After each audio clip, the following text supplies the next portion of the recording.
नमस्कार, India news पर आप देख रहे हैं 33 जिले 33 खबर। आपके साथ मैं अभिषेक पांडे। बुलेटिन की शुरुआत यहां पर करेंगे अहम जानकारियों के साथ। आपको बता दें कि सोनिया गांधी से ईडी की पूछताछ के विरोध में जयपुर में प्रदेश कांग्रेस ने ईडी दफ्तर के बाहर धरना देकर विरोध प्रदर्शन किया। इस दौरान पीसीसी चीफ गोविंद सिंह डोटासरा समेत कई मंत्री और विधायक भी धरने में शामिल हुए। धरने के दौरान कांग्रेस नेताओं के संबोधन भी हुए और कार्यकर्ताओं को संबोधित करते हुए प्रदेश कांग्रेस अध्यक्ष ने कहा कि नेशनल हेराल्ड केस में सब कुछ पारदर्शी और कानूनी काम हुआ है, लेकिन केंद्र के इशारे पर ईडी पूछताछ करते हुए कांग्रेस नेताओं को परेशान कर रही है।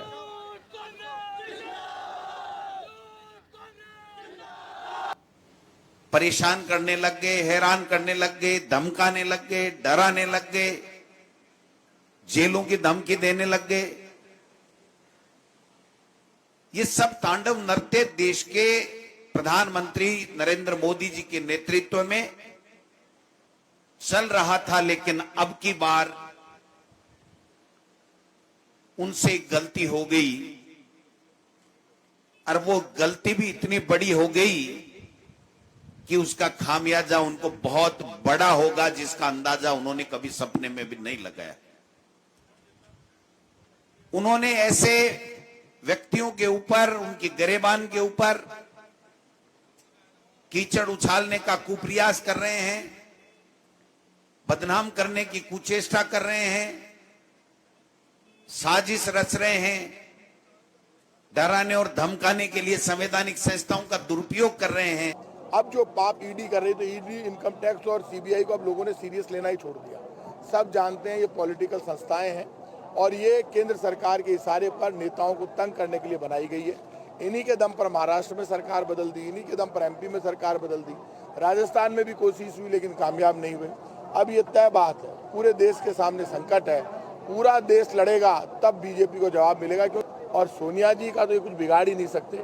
ईडी चाहे कुछ भी कर ले, सोनिया गांधी, राहुल गांधी जी के खिलाफ जो मुद्दा लेकर आए उस मुद्दे में दम नहीं है। जिस प्रकार से देश के अंदर माहौल पैदा कर रही है, जिस प्रकार से हमारे कांग्रेस के नेताओं को परेशान करना चाहती है, उनको ध्यान भटकाना चाहती है, आज देश की जो हालात बने हुए हैं उस पर कोई चर्चा नहीं है। और ईडी के द्वारा हमारी राष्ट्रीय अध्यक्ष सोनिया गांधी जी को जिस प्रकार बुलाया जा रहा है, न एक पैसे का लेन देन है, न किसी थाने के अंदर रिपोर्ट दर्ज है और कोई ईडी का मामला बनता नहीं है। कोर्ट ने ऑलरेडी उसको स्टे किया हुआ है। उसके बावजूद लगातार मोदी सरकार सोनिया गांधी जी को, राहुल गांधी जी को, कांग्रेस को, लोगों को परेशान कर रही है। कार्यकर्ता आते हैं, उनको पहुंचने नहीं दिया जाता है, उनको रास्ते के अंदर रोका जाता है। राजस्थान के हजारों लोगों ने आज दिल्ली में आकर प्रदर्शन किया है और हम ये कहना चाहेंगे, ईडी, सीबीआई का दुरुपयोग करना केंद्र सरकार बंद करे। जो संवैधानिक संस्थाएं थी, आज उनका नाजायज उपयोग किया जा रहा है। देश की जनता को डराने का काम किया जा रहा है। आज बेरोजगारी, महंगाई जो मुख्य मुद्दे हैं देश के अंदर, उस पर कोई चर्चा नहीं है।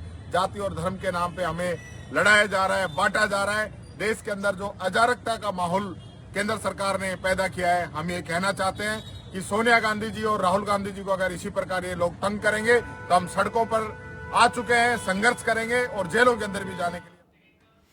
तो जयपुर में बीजेपी कार्यालय में जनप्रतिनिधियों और जिला प्रमुख प्रधानों की मैराथन बैठक हुई। इसमें बीजेपी प्रदेश अध्यक्ष सतीश पूनिया और राजेंद्र राठौर शामिल हुए। मैराथन बैठक में सतीश पूनिया ने 2023 में होने वाले विधानसभा चुनावों को लेकर चर्चा की, तो वहीं उन्होंने कहा कि विपक्ष में रहते हुए भी पार्टी मजबूती से काम कर रही है।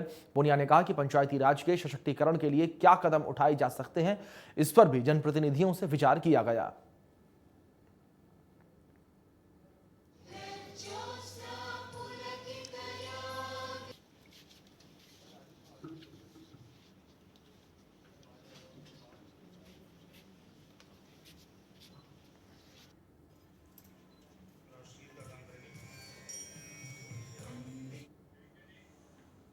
तो वहीं सहकारिता मंत्री उदयलाल आंजना ने लूनी का दौरा किया। इस दौरान उन्होंने सड़क दुर्घटना में मारे गए भाई बहनों के परिवारों से मुलाकात भी की।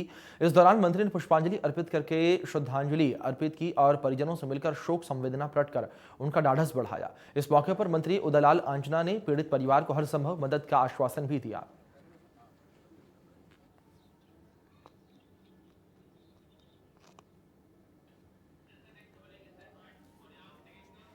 परबतसर विधायक रामनिवास गावड़िया ने पंचायत समिति सभागार पर जनसुनवाई की। इस दौरान बड़ी संख्या में लोगों ने जनसुनवाई में भाग लिया।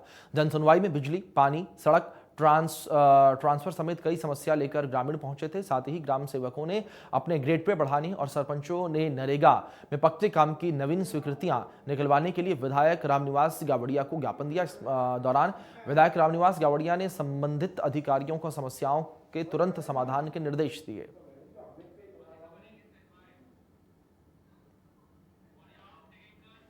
टोंक में राज्यसभा सांसद किरोड़ी लाल मीणा को धमकी के मामले में मीणा समाज के लोगों में आक्रोश देखने को मिल रहा है। इस दौरान मीणा समाज के लोगों ने राष्ट्रपति के नाम कलेक्टर को ज्ञापन सौंपकर सांसद को Z+ सुरक्षा देने की मांग की है। इसके अलावा समाज के लोगों ने धमकी देने वालों के खिलाफ मामला दर्ज कर उच्च स्तर की जांच करने और सख्त कार्रवाई करने की भी मांग की है।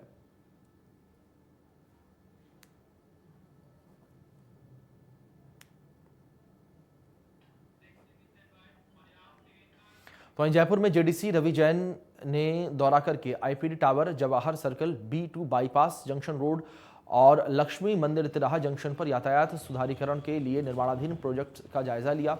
इस दौरान जेडीसी ने अधिकारियों को प्रोजेक्ट तय समय पर पूरा करने के निर्देश दिए।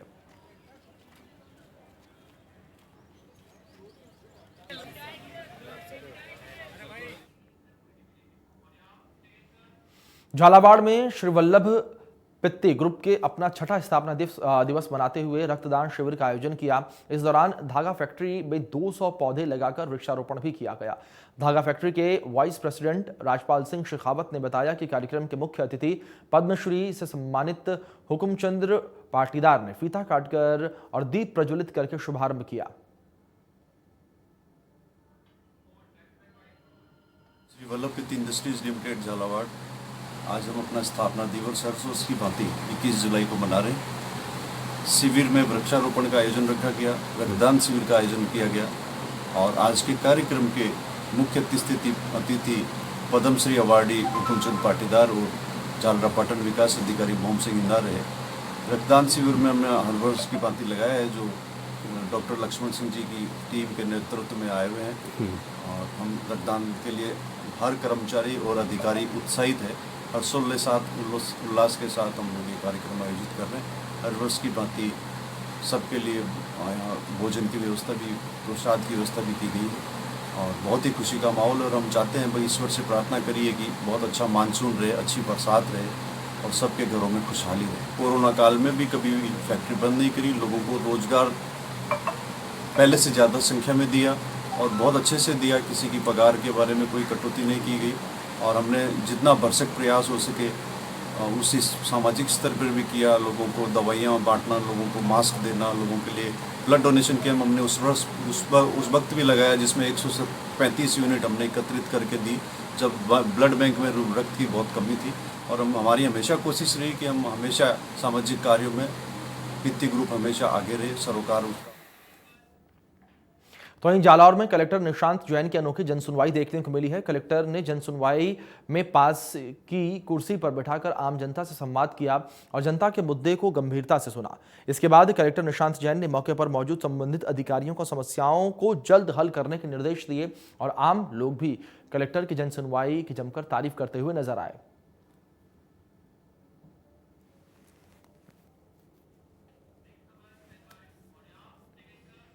तो झुंझुनू के मणिविहार कॉलोनी में टूटी सड़क का निर्माण कराने की मांग को लेकर बीजेपी कार्यकर्ताओं ने कलेक्टर लक्ष्मण सिंह कूड़ी को ज्ञापन सौंपा है और समस्या का जल्द समाधान कराने की मांग की है। बीजेपी कार्यकर्ताओं ने ज्ञापन में बताया कि वार्ड में सड़कें टूटी पड़ी हुई हैं, सड़कों पर गड्ढे बने हुए हैं, सड़कों पर गंदा पानी जमा होने से परेशानी का सामना करना पड़ता है।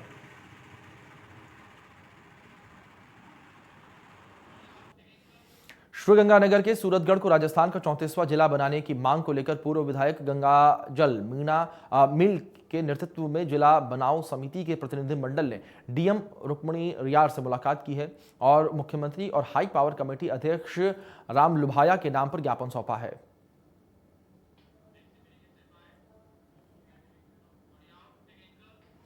भरतपुर में होने वाले रीट पेपर को लेकर पुलिस सतर्क है और जयपुर माध्यमिक शिक्षा बोर्ड से रीट का पेपर पुलिस सुरक्षा में भरतपुर पहुंचा। अतिरिक्त जिला कलेक्टर बीना महावर और पुलिस के अधिकारियों की कड़ी निगरानी के बीच पेपरों को ट्रेजरी में रखवाया गया और पेपर को ट्रक से उतारते समय पुलिस के जवान तैनात रहे। सुरक्षा के लिहाज से सीसीटीवी कैमरे भी निगरानी में रखे गए हुए हैं।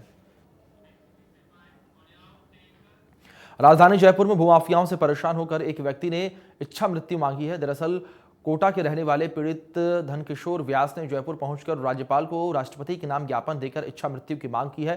पीड़ित ने बताया है कि कोटा के विज्ञान नगर और रेलवे कॉलोनी में इनके खिलाफ झूठे मामले चल रहे हैं, जिसमें पुलिस निष्पक्ष कार्रवाई नहीं कर रही है। इसके लिए पुलिस विभाग और प्रशासन को लगभग 22 बार लिखित पत्र देकर फरियाद कर चुके हैं, फिर भी निष्पक्ष कार्रवाई नहीं हो रही है, जिसके चलते वो पिछले 13 महीनों से अवसाद में हैं। कोटा से आया हूँ और मैंने पुलिस थाना विज्ञान नगर कोटा और रेलवे कॉलोनी पुलिस थाने में मेरे मामले चल रहे हैं, जिसमें फेयर इन्वेस्टिगेशन नहीं की जा रही है। मैंने करीब 20 बार 22 बार एप्लीकेशन दे चुका हूँ। इस वजह से परेशान होकर के आज मैं महामहिम राष्ट्रपति मोदी जी के नाम से राज्यपाल जी को इच्छा मृत्यु की एप्लीकेशन का ज्ञापन देने आया हूँ। तो वहीं श्रीगंगानगर के हिंदू मलकोट बॉर्डर पर पकड़ा गया घुसपैठिया रिजवान से पूछताछ में धीरे धीरे कई बड़े खुलासे सामने आ रहे हैं। भारत की सीमा में नुपुर शर्मा की हत्या के इरादे से घुसे इस घुसपैठ से पूछताछ में पता लगा है कि इसने लाहौर के किले में महाराणा रणजीत सिंह की मूर्ति तोड़ी थी। इस मामले में रिजवान के खिलाफ थाने में मुकदमा भी दर्ज हुआ था। अभी धीरे धीरे घुसपैठिए से और भी कई चौंकाने वाले खुलासे सामने आने की संभावना है। देखिए, दिनांक 16-17 जुलाई की मध्य रात्रि पर एक व्यक्ति जो है वो बॉर्डर का पिलर क्रॉस करके फेंसिंग के पास आ गया था, जिसको बीएसएफ के गार्ड्स ने चैलेंज करके उसको अरेस्ट किया और उसके बाद उसको हिंदूमल कोर्ट पुलिस थाना को सुपुर्द किया। हमने उसमें एक एफआईआर दर्ज की। एफआईआर दर्ज करके जो multi agency joint interrogation committee है उसको फॉर्म करके वो शुरू करी। आज शाम को ज्वाइंट इंटरोगेशन कंक्लूड हुआ है। जीआईसी से जो प्राइमरी तथ्य जो बाहर आया वो ये है कि इस व्यक्ति का नाम रिजवान अशरफ सन ऑफ मोहम्मद अशरफ, उम्र 24 साल, निवासी कुठियाल शेखा पाकिस्तान का है। इसके पोजेशन में एक बैग मिला है जिसमें कुछ कपड़े, कुछ धार्मिक किताबें, 2 चाकू, एक बड़ा एक छोटा, पानी की बोतल और कुछ खाने का सामान है। इसने प्रारंभिक पूछताछ में ये बताया है कि ये यहाँ पर जो नुपुर शर्मा ने आपत्तिजनक बयान दिया था उसके विरोध में उसके खिलाफ कार्रवाई करने के लिए। तो वहीं भीलवाड़ा में पुलिस ने झूठी लूट की घटना का पर्दाफाश किया है। जिला अस्पताल परिसर में सेल्समैन ने 80,000 रुपए की लूट की घटना का दावा किया था। मामले की पुलिस ने जब जांच की तो ये लूट की घटना फर्जी निकली। लूट की कहानी सेल्समैन ने खुद लिखी और अपना कर्ज उतारने के लिए सेल्समैन ने कहानी बनाई और डीएसपी नरेंद्र दायमा का कहना है कि सेल्समैन ने कबूल किया है कि वह पिछले कई महीने से ऑनलाइन गेम्स खेल रहा था।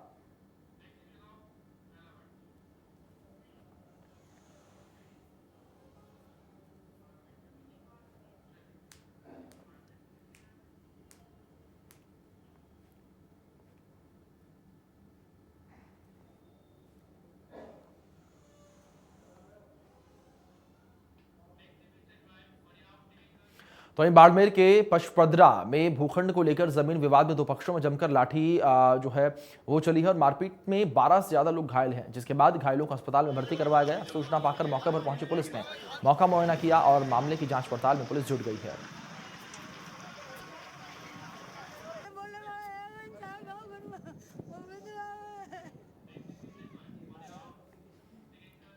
कोटा दक्षिण के वार्ड नंबर 37 गोबरिया बावड़ी इलाके में लोग गंदगी के बीच बीमारियों का खतरा झेल रहे हैं।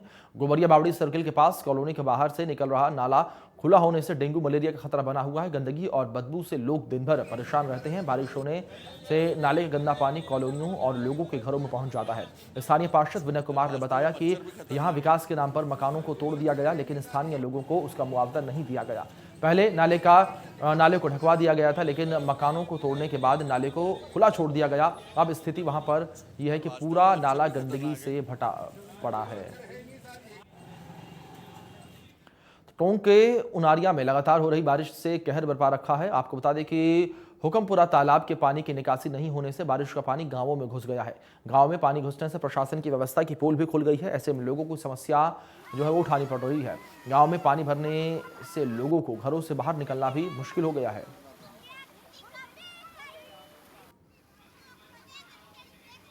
कोटा के रामगंज मंडी में औसत से ज्यादा बारिश होने से ग्रामीण इलाके प्रभावित हो रहे हैं। बीती रात को हुई तेज बारिश से कांकली नदी उफान पर है और चेचट अरलाई जैसे 1 दर्जन गांव को जोड़ने वाली पुलिया पर 2 फीट पानी आने से ग्रामीण जान जोखिम में डालकर पुलिया पार कर रहे हैं। वहीं पुलिया पर तेज बहाव और सुरक्षा दीवार नहीं होने से हादसे की आशंका बनी हुई है। ऐसे में सुरक्षा के लिए प्रशासन की ओर से अभी तक कोई भी व्यवस्था नहीं की गई है।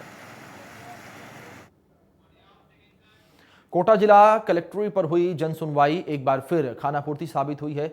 जिले के कई क्षेत्रों में परिवादी अपनी समस्याओं को लेकर तो पहुंचे, लेकिन उनको उस आश्वासन के सिवा कुछ और नहीं मिला। परिवादियों का कहना है कि उनकी जमीनों पर भूमाफियाओं ने कब्जा कर लिया है और जिला प्रशासन को इसकी शिकायत दी गई, लेकिन अभी तक समस्या का समाधान नहीं हुआ है।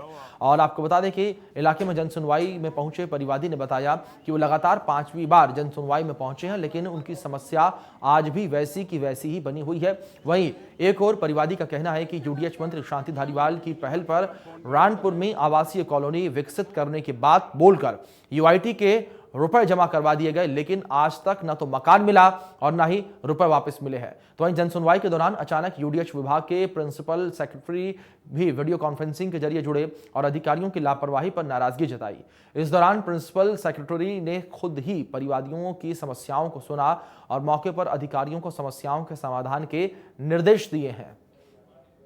तो इसी बीच आपको बता दें कि वैर भुसावर के सिविल न्यायाधीश और न्यायिक मजिस्ट्रेट कार्यालय में प्लांटेशन का शुभारंभ किया गया। सिविल न्यायाधीश और न्यायिक अधिकारी अनिता मीणा इस दौरान मौजूद रही और भुसावर अधिवक्ता संघ के अध्यक्ष नेमीचंद जैमन ने बताया कि भुसावर बार संघ के पदाधिकारी के साथ कोर्ट कर्मचारियों ने मिलकर कोर्ट परिसर में छायादार समाजवादी पौधे लगाए।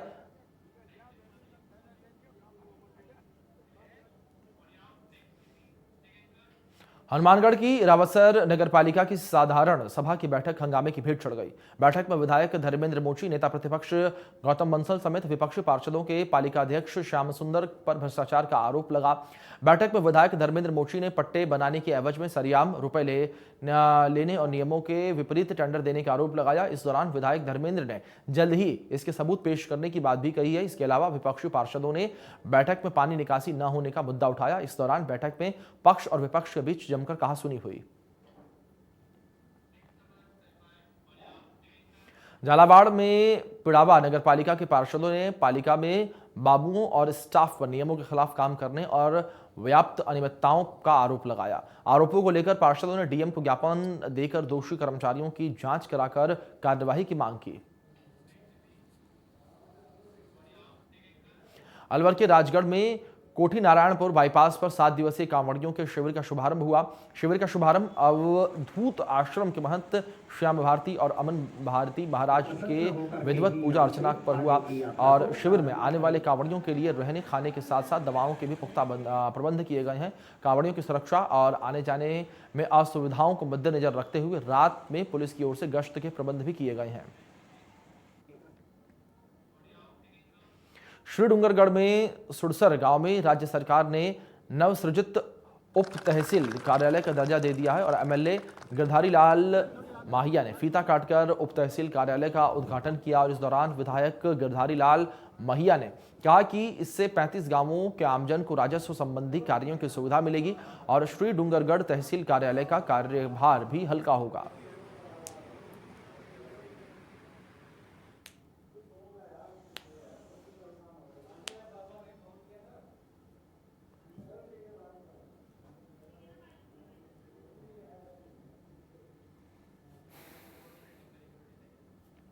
तो यहाँ पर 35 गांवों को आपको बता दें कि इससे सुविधा मिलेगी। जिस तरीके से उप तहसील का उद्घाटन यहाँ पर किया गया है, तो एमएलए गिरधारी लाल मैया ने ये उद्घाटन किया है और नवसृजित उप तहसील कार्यालय का दर्जा मिला है।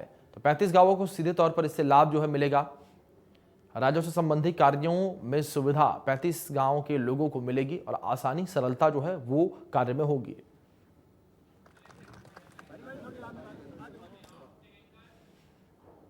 चलिए इसी के साथ बुलेटिन में फिलहाल के लिए इतना ही। तमाम बड़ी अपडेट्स के लिए आप बने रहें इंडिया न्यूज के साथ। धन्यवाद।